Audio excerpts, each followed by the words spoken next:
और अब चलिए, क्योंकि हमने आपको बताया कि राशि अनुसार हम आपको बताने वाले हैं कान्हा को किस प्रकार का आपको भोग लगाना है, किस तरह आज पूजन अर्चन आपको करना है ताकि आपको मिले भरपूर आशीर्वाद। तो सबसे पहले मेष राशि के जातकों की बात करते हैं और क्या है कृष्ण जन्माष्टमी का महा उपाय, महामंत्र, महाभोग आपके लिए, ये जान लेते हैं पंडित जी।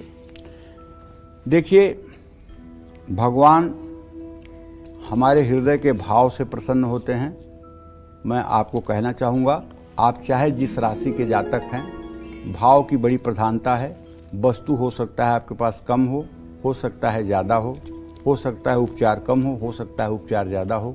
आप इसके लिए ना तो दुखी हों और न तो अपने को मतलब कि नीचा महसूस करें।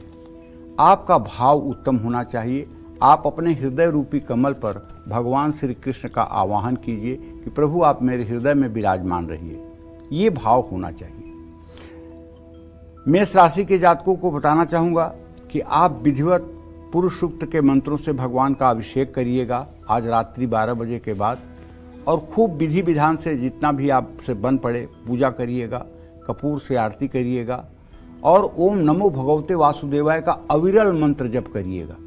अगर आपने 40 मिनट आज ओम नमो भगवते वासुदेवाय मंत्र का जप कर लिया 12:01 से 12:41 तक, पक्का मानिए आपकी अधोगति नहीं हो सकती है। जन्माष्टमी का शुभ भोग जो है माखन, मिश्री, अनार और तुलसी का पत्ता, ये भी आपको भगवान को समर्पित करना चाहिए और हाथ जोड़कर निवेदन करना चाहिए कि मैं प्रभु आपको कुछ अर्पित करने लायक नहीं हूँ, आप जगत के नियंता हैं, ये तो मेरी भावना है और इसको आप स्वीकार करिएगा। बस यही प्रार्थना मन से होनी चाहिए। और पूजा के समाप्ति पर एक बार पंचांग, साष्टांग दंडवत प्रणाम जरूर करना चाहिए।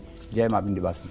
और पंडित जी, वृषभ राशि, क्योंकि कृष्ण जी की राशि भी वृषभ राशि ही है, उनको आज के लिए क्या खास उपाय, क्या खास महामंत्र आज वृषभ राशि के जातकों को बताना चाहूंगा कि भाई आप लोग भी लीला बिहारी हैं, लीला बिहारी की राशि है, कुछ तो गुण आप लोगों के अंदर होगा।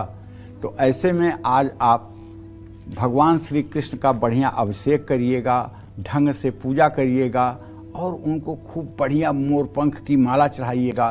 पुरुष सूक्त हर समय, अगर आपको बोलना नहीं आता है, अपने YouTube में लगा दीजिए। 12:01 से 12:40 तक हर समय पुरुष सूक्त का मंत्र चलता रहे। ओम सहस्र शीर्षा पुरुष सहस्राक्ष सहस्रपात सह भूमि ग्वं सर्वतः स्मृत्वा ततिष्ठ दशांगुलम पुरुष यः वेद सर्व यद्भूतम यच्च भाव्यम उतामृत शेषानो जदनन्नातिरोहति। कितना आसान हो गया है आज विज्ञान के युग में कि आप अपने मोबाइल के सहारे से उस पवित्र मंत्र का उच्चारण हर समय वातावरण में करवा सकते हैं, जिसका मतलब कि बहुत आसानी से ब्राह्मण नहीं मिलते जिसका उच्चारण करने के लिए। और ओम गोविंदाय नमः हर समय मंत्र जप करते रहिए।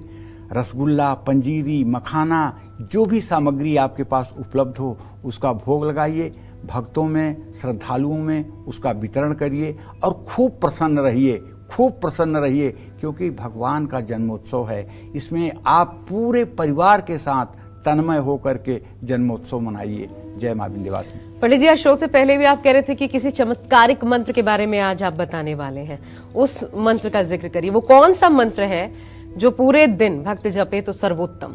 ओम क्लीम कृष्णाय नमः।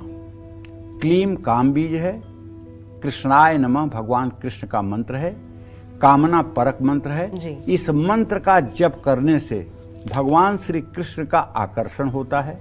अच्छा, ये आकर्षण का मंत्र है। क्लीम जुड़ने से ये आकर्षण हो जाता है। ह्रीम माया बीज है, ऐंग वाग बीज है, क्लीम काम बीज है।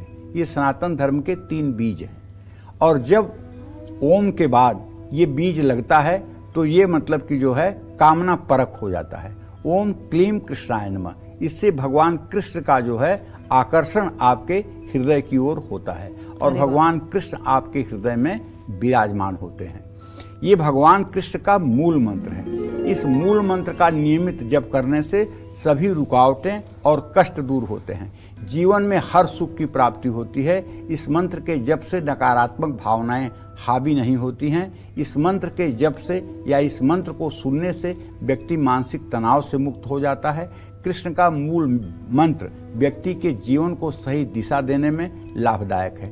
कृष्ण के मूल मंत्र का जप ब्रह्म मुहूर्त में करना बहुत लाभदायक होता है। इस मंत्र का जप 108 बार 1000 बार तुलसी की माला पर पूर्व या उत्तर दिशा की ओर मुंह करके करना चाहिए। एक बात और बताना चाहूंगा जो मैंने अध्ययन किया है, वो ये कि भगवान की प्राण स्वरूपा देवी कौन है?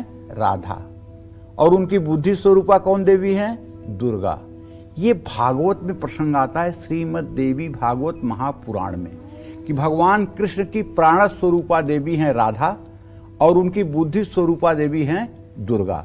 तो जो उनकी प्राण स्वरूपा देवी का मंत्र लिखा हुआ है श्रीमद् भागवत देवी भागवत महापुराण में, वो लिखा हुआ है श्री राधाय स्वाहा, खडक्षर मंत्र। लेकिन एक और लिखा हुआ है मंत्र राधा का, ह्रीम श्रीम राधाय स्वाहा, ये कल्पद्रुम मंत्र है। राधा का ये मंत्र जो 5 लाख कर लेता है, उसे इस संसार सागर से पार होने से कोई रोक नहीं सकता। चाहे 100 ट्रक उसका पाप हो, वो भी जल करके खाक हो जाएगा और वो मुक्ति को प्राप्त कर जाएगा। उसी तरह से जो उनका बुद्धि स्वरूपा देवी दुर्गा का मंत्र है, ओम ऐं ह्रीम क्लीम चामुंडाय विच्चे नमः, इस मंत्र का भी जो 9 लाख मंत्र का जप कर लेता है, वो बुद्धिमानों में अग्रगण्य और भगवान के भक्तों में अग्रगण्य हो जाता है और उसका भी ये जीवन सफल होता है और आगे भी उसकी सदगति होती है, इसमें संदेह नहीं। जय मां विंध्यवासिनी। तो एक चमत्कारी मंत्र पंडित जी आपने बता दिया, अब दूसरा जो चमत्कारिक मंत्र है उसके बारे में भी बता दीजिए, वो कौन सा है? देखिए, प्रभु के तो अनंत नाम है, अनंत नाम है, अनंत रूप हैं। उनके नाम रूप मंत्रों की तो मतलब कि कोई वो नहीं है। जैसे एक मंत्र है, हरे राम राम राम हरे हरे, हरे कृष्ण कृष्ण कृष्ण हरे हरे। ये 16 शब्दों का कृष्ण मंत्र है। अब इसको जब इस कान वाले करते हैं तो कहते हैं हरे कृष्ण कृष्ण कृष्ण हरे हरे, हरे राम राम राम हरे हरे। और जब दूसरे लोग करते हैं तो कहते हैं हरे राम राम राम हरे हरे, हरे कृष्ण कृष्ण कृष्ण हरे हरे। क्योंकि देखो क्या है, अनन्य भाव का समर्पण होना चाहिए ना, अनन्य भाव का समर्पण होना चाहिए। जैसे एक स्त्री अपने घर में रहती है, वो अपने देवर को, अपने नंद को, अपने ससुर को, अपने सास को, अपने पति को, अपने पुत्र को, सबको भोजन देती है, सबकी सेवा करती है और सबकी आज्ञा का पालन करती है, सबको सुख देती है, लेकिन वो सोती किसके साथ है? अपने पति के साथ। इसी तरह से जो मतलब कि भगवान की अनन्य शरणागति लेता है, सारे देवताओं की पूजा करता है, लेकिन अपनी मनोकामना सिर्फ अपने इष्ट से कहता है, उसकी ये अनन्य भक्ति है। तो 16 शब्दों का एक कृष्ण मंत्र है जो देवता से आपकी आत्मा के संबंध को जोड़ता है। इस मंत्र का अगर 16 माला नित्य जप किया जाए तो आप विश्वास करिए, आपको मानसिक शांति भी मिलेगी, आपका जीवन भी सुखी होगा, स्थिरता भी होगी और मोक्ष की प्राप्ति भी होगी।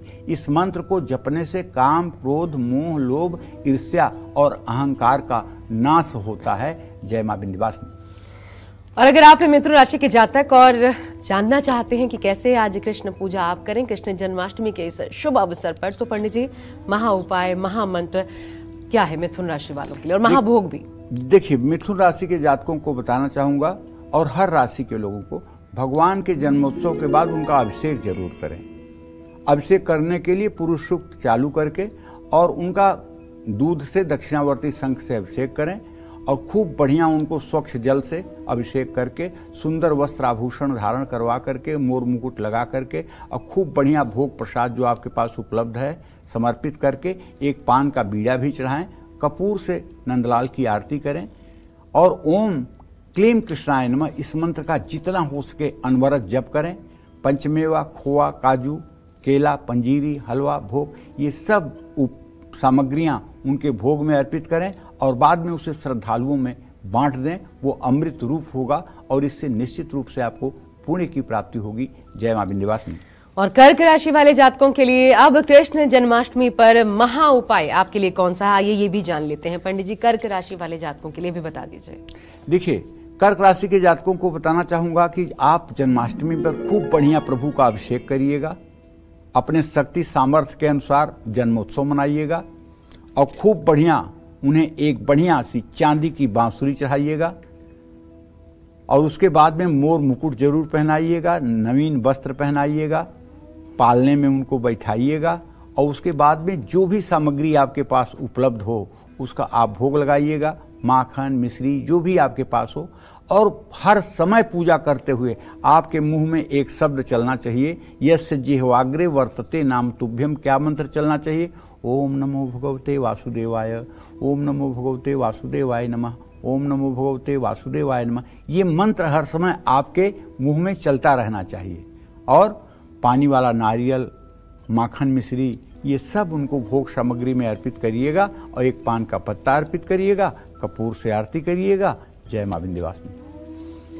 और आज किस कृष्ण मंत्र को जपने से बढ़ेगा आपका कारोबार, मिलेगा प्रमोशन, दूर होगा तनाव और खुशियां आएंगी आपके द्वार। साथ ही सिंह से लेकर मीन राशि वाले आज कैसे करें कान्हा की पूजा, ये सब जानेंगे हम पंडित जी से। लेकिन एक छोटे से ब्रेक के बाद आप बने रहिए हमारे साथ, देखते रहिए जन्माष्टमी स्पेशल काल चक्र। ब्रेक के बाद आप सभी का एक बार फिर से बहुत स्वागत है काल चक्र में। और आज जन्माष्टमी के शुभ अवसर पर पंडित जी भगवान कृष्ण की कृपा पाने के लिए सरल और अचूक उपाय आपको बता रहे हैं, इसलिए बहुत गौर से बहुत ध्यान से आज का काल चक्र देखिए। अब आइए उस कृष्ण मंत्र के बारे में भी हम जान लेते हैं जिसे आज के दिन जपने से कहा जाता है कि सारी चिंताएं, दुख, दरिद्रता भी दूर हो जाती है और ज्ञान और बुद्धि में इजाफा होता है और बच्चे पढ़ें तो और भी ज्यादा भला होता है। पंडित जी ऐसा कौन सा मंत्र है? देखो ऐसा है, माया को सब कोई भजे, माधव भजे न कोय, यदि कोई माधव भजे तो माया चेरी होए। क्या बात जी, बिल्कुल। हर लोग पैसे के पीछे भाग रहे हैं, भगवान के पीछे नहीं भाग रहे हैं। अगर भगवान के पीछे भागे तो ये माया न गुलाम हो जाएगी, क्योंकि महालक्ष्मी जो है उनके चरणों को सहलाती हैं। त्रैलोक्य की जो महालक्ष्मी हैं वो उनके चरणों को सहलाती हैं। अगर आप उनको भजेंगे तो माया तो आपकी चेरी हो जाएगी, आपकी गुलाम, आपकी दासी हो जाएगी। तो ऐसे में ओम देवकी नंदनाय विद्महे वासुदेवाय धीमहि तन्नो कृष्णः प्रचोदयात्, ये कृष्ण गायत्री मंत्र है। जो लोग वैष्णव हैं, जो लोग सब प्रकार से संस्कारों से युक्त हैं, उन्हें चाहिए कि इस वैष्णव मंत्र का जितना संभव हो जप करें। इससे चिंताओं से मुक्ति मिलती है और इस मंत्र से एंजाइटी और डिप्रेशन दूर होता है। इस मंत्र से विद्यार्थियों के बुद्धि का विकास होता है। इस मंत्र के मन में चलते रहने से किसी तरह की दुविधा का नाश होता है, निर्णय अनिर्णय की स्थिति समाप्त होती है, आत्मविश्वास बढ़ता है, घर में सकारात्मक ऊर्जा का प्रभाव बढ़ता है।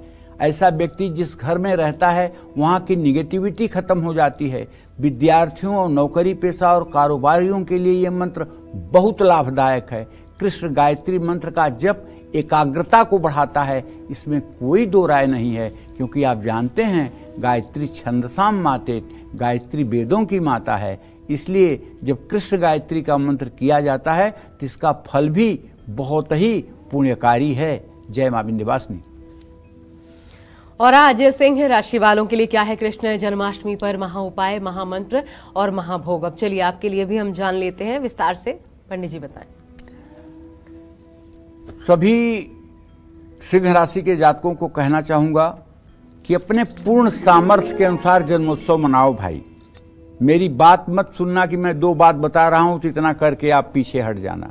जितना आपकी शक्ति सामर्थ्य है उसके अनुरूप आप जन्मोत्सव मनाना और भगवान का अभिषेक गाय के दूध से जरूर करना, दक्षिणावर्ती शंख से, और शुद्ध जल से अभिषेक करके उन्हें सुंदर वस्त्र पहना करके मोर पंख का मुकुट लगा करके खूब बढ़िया सेवा कर दीजिएगा। और जितनी बढ़िया आप सेवा करेंगे, जितना बढ़िया भोग प्रसाद आप उन्हें अर्पित करेंगे, उतना ही ज्यादा मतलब कि जो है आपके लिए हर प्रकार से कल्याण का मार्ग शुरू होगा। आपको चाहिए पेड़ा, गुड़, खीरा, मूंग की दाल और पंजीरी, इनका आप भोग लगाइए। और इन सब भोगों के बाद आपको चाहिए ओम नमो नारायणाय नमः, इस मंत्र का आप जप करिए। जय मां विंध्यवासिनी।